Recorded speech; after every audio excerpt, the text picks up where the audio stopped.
In today's video, I'm going to teach you how to create and insert a signature in UPDF. First, open the UPDF application. Once it loads, you'll be looking at the home screen where you can pick a document to work on. You can upload a new file if you have it saved elsewhere, but to keep things simple, I'll open a recent document from the list so we can jump right in. Give your file a second to open and make sure you're on the page where the signature needs to go. Next, head to the tools at the top and open the signature feature. This is where UPDF keeps all your signing options.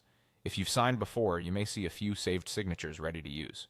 Today I'm going to choose Create so you can see the full process from scratch.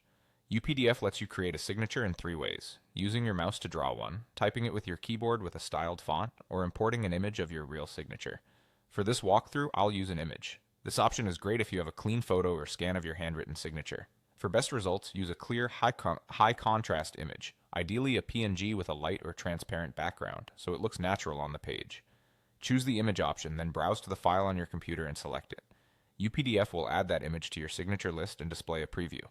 If it looks good, you're ready to place it. Now simply drag the signature onto your file.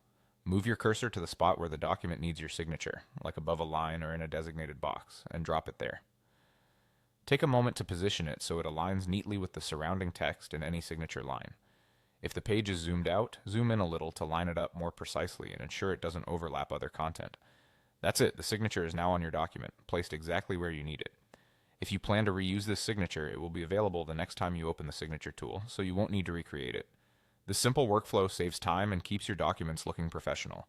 If you ever switch between devices, just keep that image file handy so you can recreate the same signature quickly. And remember, a simple, legible autograph with good contrast will print well and stay readable on screen.